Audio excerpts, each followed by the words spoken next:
Welcome back to the Red Dice Diaries RPG podcast with me, your host, John.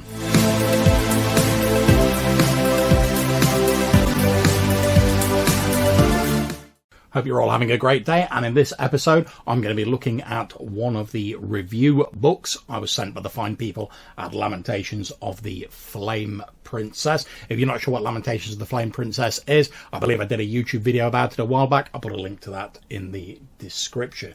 And today we're going to be looking at the module In a Deadly Fashion by Courtney C. Campbell. Now, it's difficult to talk about a module without giving things away, particularly in this case when it's a mystery/investigation scenario, so consider this your spoiler warning. If you don't want the adventure to be potentially ruined or impacted, you might want to wait until after you've played it before you listen to this. Okay, so with that out of the way, In a Deadly Fashion is a hardback full cover book, clocking in at just under 50 pages.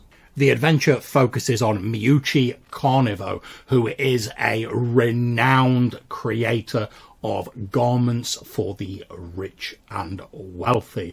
And if you know anything about Lamentations, you'll know that they tend to be set in a slightly more sort of realistic, in inverted commas, version of the real world. The author suggests a number of ways that the PCs can become involved in this scenario, and these range from people who have been purchasing Miyuchi's clothing, mysteriously going missing or turning up dead, to people behaving strangely, to a relative going missing, or they could become involved in the disappearance/theft of a lavish wedding dress that Miyuchi made for the Countess Serena de Rea's wedding. Pundits claim the dress has an estimated value of 18,000 gold pieces, which, given Lamentations uses a silver standard, that's a pretty hefty wedge by anyone's stretch of the imagination. And you get the normal rumour tables. There's some lovely illustrations in there. And then we move on to a great section about running a mystery, in which the author offers some really useful advice on how to run a mystery scenario in Lamentations. Although I think this would be a great thing for GMs planning to run a mystery scenario in any game, certainly D&D and old school games, but even beyond that, it's really handy stuff, and a lot of it's common sense or stuff you will have heard before. You know, things like don't allow the player characters to flounder about for want of a single clue and stuff like that. But it's nice that it's all in this one place and that it's at the very start of this scenario. So straight away, you know, it's a mystery scenario and you get some advice on how to deal with potential rough spots or sticking points. We then have followed up with a number of full-page spreads concerning the NPCs, and these are dotted throughout the book, starting with Miyuchi Carnivo, who is this barrel-chested man with a significant gut, who is enamoured of macaroni fashion, this very flamboyant, extravagant fashion of huge, towering white wigs, flared waistbands, culottes, that sort of thing. We're told that Miyuchi is desperate, deviant, and rich. And there's also a few sort of hints and pointers which are dealt with in a more concrete fashion later on, that he's joined a strange, bizarre cult that really feeds into his excesses and his deviant lifestyle. We get some handouts ranging from Miyuchi sending a letter directly to the player characters if he knows them, or just to a job advertisement, and these can be handed to the players as suits the need of your particular campaign. And it's nice to have a little handout. It's something the players can look at themselves rather than you just reading them wadges of text. I'm a big fan of that. We then get some details on the disappearance of the Countess's dress, as well as a picture and details on the Countess Serena de Rea herself, what she knows, and also we get a slightly amended reaction table here. Now, if you've played any old school D&D, you'll know that when you go into an encounter, you tend to roll 2d6 on a reaction table, modified by the charisma modifier of the person rolling it, and that determines whether the enemies or the antagonists you're facing are sort of hostile, neutral, or whether they're friendly. Now, one of the things I love in this book is that the author expands this slightly for dealing with investigative scenarios, where instead of having just those three reactions, you now have hostile, unfriendly, indifferent, talkative, or helpful, Obviously, the higher results being better, the more charisma you have, the more persuasive you have, any modifiers you can stack in your favour, the more likely you are to be able to get people to talk to you. And this is a useful shorthand for an investigation that involves you questioning a lot of witnesses. We get a write-up on Duke Alfonso de Rea, the husband of the Countess, and Catalina, the aunt. She is the aunt of the maid who is currently in the frame for apparently stealing the wedding dress. However, the maid herself has disappeared and not been seen for some time. So you can speak to the aunt, find out what she knows, find out a bit of background for some details on if you want to examine where the dress was stored, and that sort of thing. Following on from that, we have a number of events that you can use to sort of move the story on if you need to. These involve like a person suddenly turning up dead who was involved with buying some clothing from Miyuchi. You can question his drinking associates and things like that. There's a rival seamstress, I suppose, tailor, who is murdered, a man by the name of Martin de Moya, who on the QT was trying to steal some of Miyuchi's fantabulous designs, but got mixed up with the wrong crowd. They may have offed him. Perhaps the mysterious fate that the dress met also befell him. Who knows? You'd have to read the book to find out. And it gives you some handy bullet points of advice for what sort of stuff you can find out about that. We then go on to a wrapping it up section, which talks about how the investigation might play out, depending on what the player characters do, what the consequences might be. And again, it's all done in a nice, simple bullet point fashion, which I really love. We get a write-up of this mysterious death/sex cult. Well, it wouldn't be Lamentations if it wasn't trying to be a bit outre, would it? But there's nothing really too extreme here, to be honest. The art might not be to everyone's taste, but it's really not on the extreme end of anything.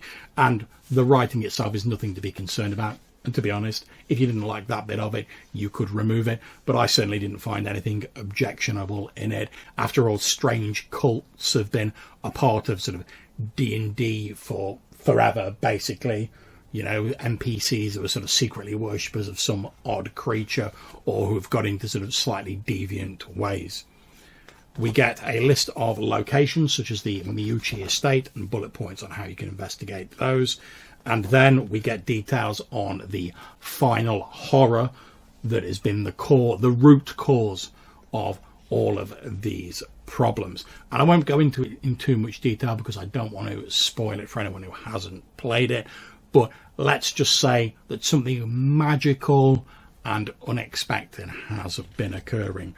And it's something that potentially, depending on how you finesse it as a GM, could have a wide-reaching and potentially devastating effect on your campaign world. And all this potential is discussed in the book. You know, you get stats for the antagonists and stuff like that. And like I said, there's a little discussion on how it might play out if the horror is allowed to continue in a sort of slightly body snatchers style manner. And whilst a lot of GMs might shy away from this, you know, you don't want to potentially wreck your setting, I would say, from my point of view, obviously it's just my point of view, I would say just go for it, embrace it wholeheartedly. If it happens, it happens. You know, bits of your setting get destroyed. It's not that you can't create new ones. It would create a whole interesting new sort of situation that will be ongoing in your campaign world and potentially a new threat for your player characters or maybe NPC agencies to attempt to deal with. So, what do I think of the book? I think, as per the usual that I've come to expect from Lamentations of the Flame Princess, the actual sort of production quality of the book is great. It's a very sturdy hardback. The paper is glossy. The text is nice and big. It's full colour. There is plentiful, beautiful pieces of artwork throughout it. We have a nice contents page, and each sort of double page spread tends to cover a specific subject, so it's quite easy, even if you're just flipping through without using the contents page, to find what you want. They have a nice big title at the top of each double page spread, and each sort of subsection is broken down with a heading, and much of the information is conveyed in bullet points, which makes it very easy to find what you are looking for. All of the NPC write-ups are a double page spread with sort of ancillary information associated with that NPC included. You get a nice big picture, some very quick to reference sort of hints about how the NPC might respond to certain stimuli and what their normal sort of attitude is. You get bullet points telling you what they know about the matters at hand. And like I say, sort of ancillary information. So for Catalina, the aunt of the vanished maid, you get bullet points telling you what will happen if they try and examine where the dress was stored. Overall, I think this is a really great book. There's nothing in particular that I don't like about it, to be honest. There's some nice maps in there, some nice layout. The writing style is informative but not overly given to purple prose. And reading through it is a breezy, fairly quick experience. But there's enough thought been given to the layout that it's very easy to quickly find the bits and pieces you need at a moment's notice, jump to that section and quickly pull out the information you need, which is a real must and a bonus when you're dealing with an investigative scenario where much of the onus is on the player party to guide the speed and direction of the adventure. For instance, they could be talking to Miyuchi and then suddenly they could turn around and go, oh, actually, I want to go and talk to this entirely different person. And this book allows you to be ready for that and have the information to hand. If you're at all interested in running an investigative scenario, particularly using D&D or an old school game, but maybe even outside that, I would highly recommend you give In a Deadly Fashion a look. As I say, it's a beautiful hardback coming in at just under 50 pages. At the time of recording, it's available on the Lamentations of the Flame Princess web store for €25, which is about £20 in British money and just under $30 in American money. And that price includes both the print version, obviously exclusive of postage and packaging, and the PDF version as well. I'll put a link to the web store for Lamentations in the description of this episode. But like I say, if you're at all interested in running a mystery scenario, or you want something with like a sort of Body Snatchers vibe with a slightly different spin, I really do recommend giving this a read. So, hope you've enjoyed this look at Lamentations of the Flame Princess in a Deadly Fashion by Courtney C. Campbell. If you'd like to tell us what you liked, what you didn't like, or talk to us about anything else, drop us a message. You might be featured in a future show. You can either send us an email to rddrpgpodcast@gmail.com, or you can send us a voicemail to SpeakPipe or Anchor. Again, links in the description. So until we catch you again, have a great day, and whatever you're playing, hope you have fun. Take care.